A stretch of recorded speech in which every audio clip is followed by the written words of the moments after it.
Maadjong hapon mga kaanay, so for to this video mga kaanay, naadi ta karon gawas sa trabahoan diri sa Kapitulyo. Kay ngano, kay nagpasinguan mi, nagpabasa mi sa tagsa-tagsa namo ka mga hubon. Char. Naami aning gawas karon kay naami earthquake drill. So nagsugod na mga amuang earthquake drill. So naami gawas tanan nagtapok. Oh, so rain or shine mi aning dapita kay simbako mahitabo ni ngani nga mga katalagman is dili pud mo ila og unsay panahon, rain or shine pod. So nagpasinguan mi ani balig usang oras jud kapin ang amuang pagpasinguan aning dapita. Naa jud mga hubon ani nga nangabasa na labi na tungwa manggida og payong.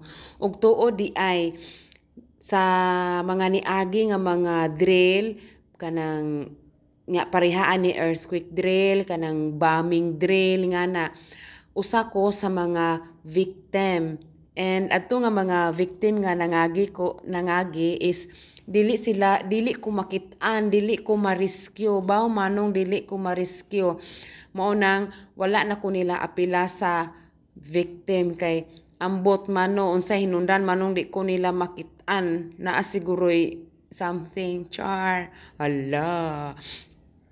So makakita ka sa mga naay gipang rescue, murag manlimbaut po kano kay naa pud daghang ambulansya ngan murag ma-feel po nimo ba nga kanang simbako lang pod kanang tinuod bitaw nga mga pangitabo nindot po ning naa joy nganing earthquake drill para simbako di man jud nato mahibaw-an ang panahon, murag makapangandam po ka makahibaw kung unsay imuhang buhaton. So daghan kayong ambulansya ani nagwangwang kay dadon jud po kanila ani og hospital parehan o sa una nga gisakay jud po ko og ambulansya kanang gihigda po ko nila ng ilang higdaanan bitaw gigaid-gaid po ko na nila gidadyungan po ko na nila og samtang na ako sa sulod sa ambulansya gikulbaan baya po ko hoy kay mura ko kanang pamati na murag tinuod man nga panghitabo oy di man jud lalim sus Ginoo ko ni ingon ani nga kahimtang oy.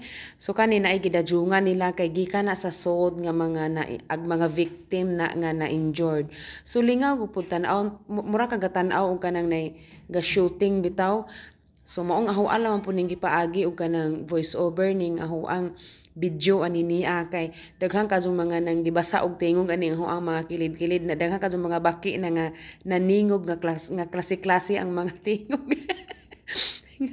Mao nang ahuan na lamang gipaagi no og voice over. So bisan og tuod og kanang kusog baya pud ni og uwan bisan og uwan no murag baliwa ra pud namo ang uwan aning panahon na hinaot unta nga dili mi magtapok sa klinik ni Doc Mateo og mapuhon-puhon ani niya kay nasingwanan jud mi ug aning dapita is nahuman ang amo ang drill. So back to office na, back to work na, unja kay alas 5 naman mo out na ta. Bye.